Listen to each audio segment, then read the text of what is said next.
Baik, kita kembali di obrolan pagi pemirsa. Aku belajar, aku terapkan, dan aku sejahtera. Bersama dengan kita lebih dekat dengan Politeknik Pertanian Negeri Kupang, bersama dengan Direktur Politeknik Kupang, Bapak Thomas Lapenangga. Dan ini berkaitan dengan isu yang tadi sempat gantung ya. Iya, iya. Ini isu-isu penting juga di Nusa Tenggara Timur sendiri, Pak Tom, dan juga berkaitan juga dengan produk yang dihasilkan oleh Politani sendiri, bekal mereka di saat Iya. terjun ke lapangan. Nah, ini respon dari masyarakat juga, dan kembali lagi ini dukungan juga dari Politani sendiri, bagaimana juga untuk di saat terjun ke lapangan, baik itu ada mungkin desa binaan dan lain sebagainya. Ini seperti apa? Ya. Jadi untuk saat ini kami dari awal September kemarin, anak-anak kami sudah PKL-nya praktek kerja lapang atau praktek kerja industrinya. Kita memang untuk Nusa Tenggara Timur kita cari industri susah, tetapi industri yang tanda kutip kita mengerti ada bangunan, ada Iya, iya. mesin, tapi sebenarnya manajemen industri ada di kita, ada di dalam di tengah-tengah kita. Pola pikir ya. Ya. Ya.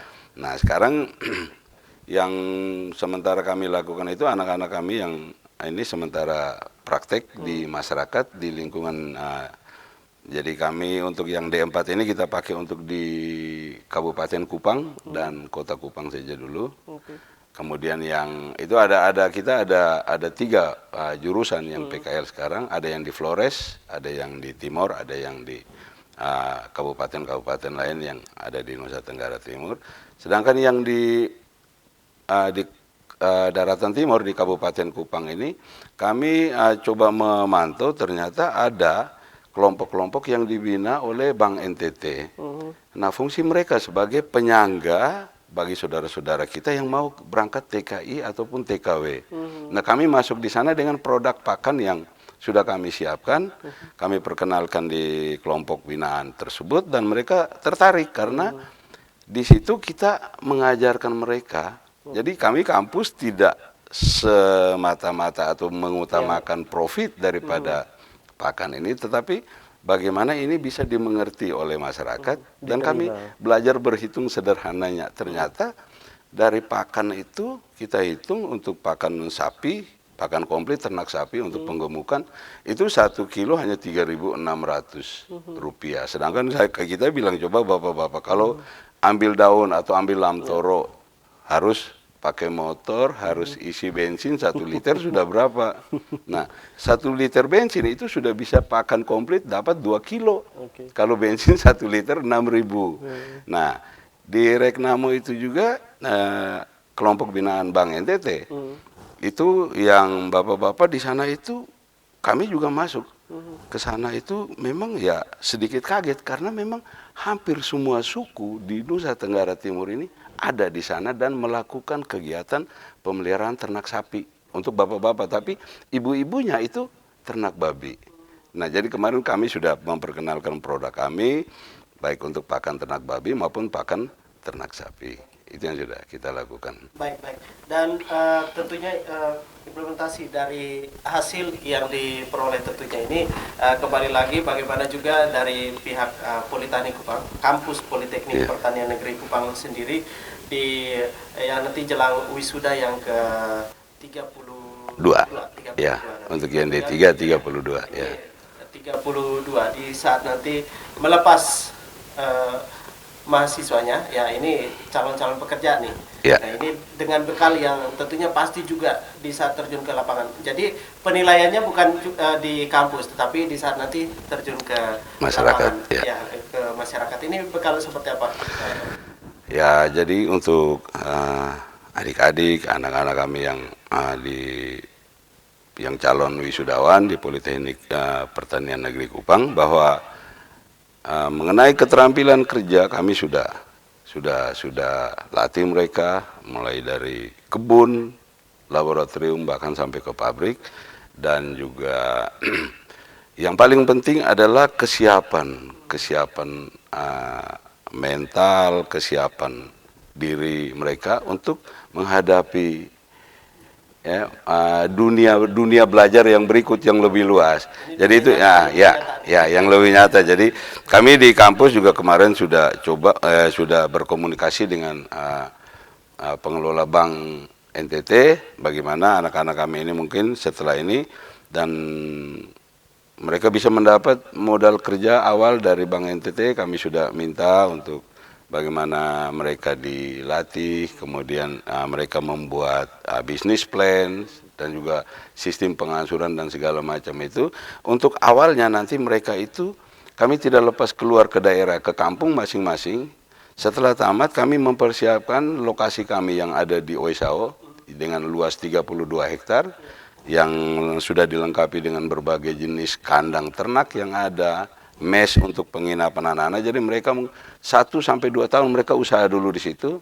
Kalau mereka sudah paham sistem pengembalian, ya, pengambilan pinjaman atau modal yang diberikan untuk usaha, itu baru kami sepakat untuk mereka bisa dilepas ke daerah. Karena ini memang butuh binaan dan butuh perubahan karakter dan juga mental, betul-betul harus siap untuk melakukan ini. Baik. Siap untuk bersaing, Ya. siap untuk bersaing. Ya.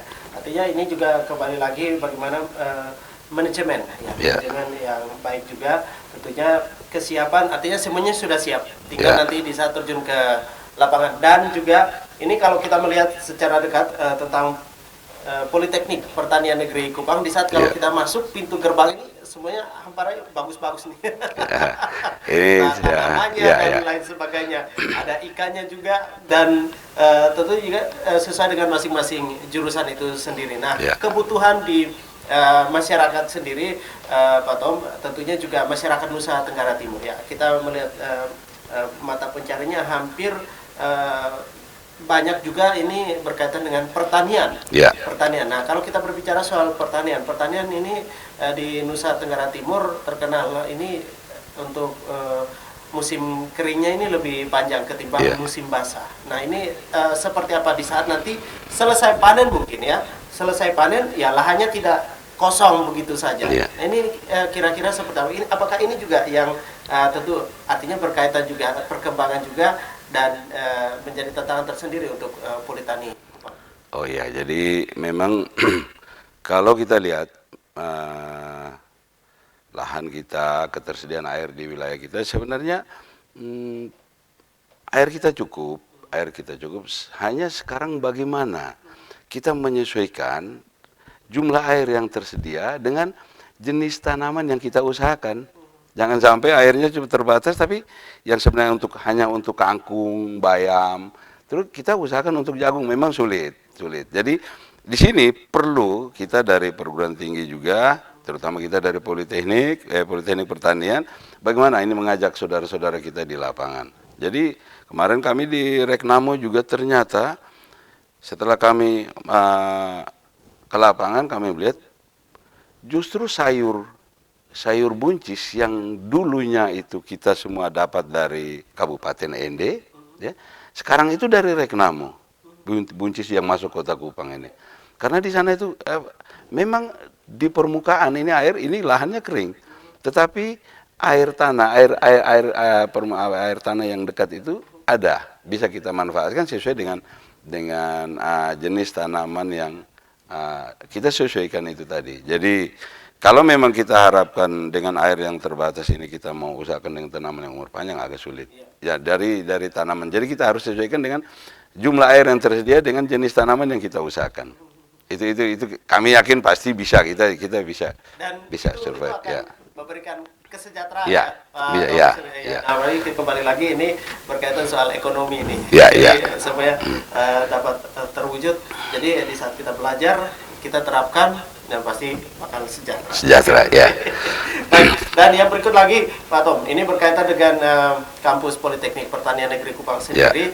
Ini bagaimana juga di saat sekarang ini kesiapan dari mahasiswa itu sendiri untuk di saat terjun ke lapangan. Kita berbicara soal praktek kerja lapangan itu sendiri. Apa yang sudah didapat di saat itu juga dilakukan di lapangan. Nah, bagaimana juga di saat itu juga mereka yang belum ya belum masuk ke Politeknik Kupang Ya. sendiri. Nah ini mungkin gambaran sedikit ya, Ya, ya. gambaran sedikit dengan keadaan di lapangan ini kira-kira seperti apa, baik itu pertaniannya dan lain sebagainya. Ini jurusan-jurusannya. Nah keraguan dari masyarakat banyak sekali, ini keraguan dari masyarakat juga sekarang ini mau masuk ke kampus ini, aduh takutnya seperti ini. Oh ya, Nah ini baik. ya kejelasan juga. Ya, Sebenarnya. kejelasan. Jadi terima kasih. Jadi untuk kampus kami di Politeknik Pertanian Negeri Kupang, kebetulan mulai sejak tahun 2000 itu kampus kami sudah dijadikan sebagai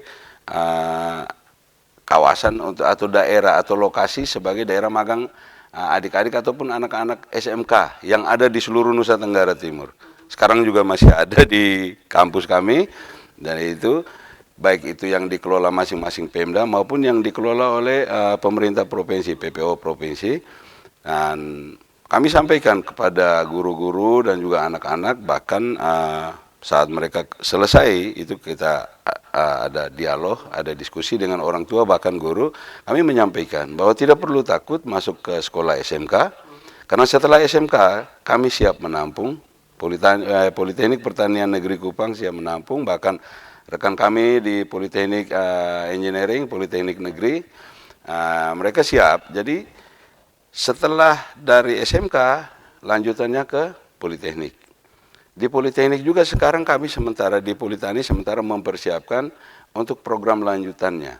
Jadi di kami sudah ada D2 di kabupaten-kabupaten dengan program studi PDD, kemudian D3 di kampus induk, D4 di kampus induk di Kupang.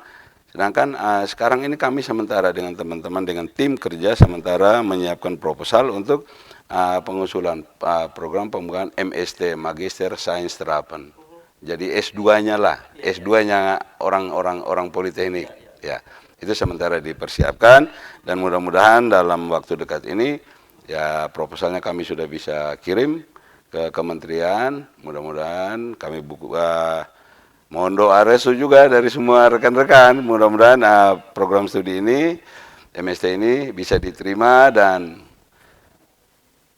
tidak perlu ragu lagi mau belajar di mana, mau di SMK atau mau di SMA, mau lanjut kemana, tidak perlu lagi untuk kita di daerah kita tercinta ini di Nusa Tenggara Timur. Baik, dan menjawab tantangan tadi, tantangan pekerjaan dan juga kebutuhan masyarakat Nusa Tenggara Timur ini, artinya semua lini dari 5 jurusan ini semuanya sudah masuk nih, ini sudah masuk. Dan sekarang juga kita mau lebih dekat lagi, bagaimana juga kesiapan menjelang wisuda nanti sebentar Pak Tom, dan untuk Anda juga pemirsa kami segera kembali tetap di obrolan pagi.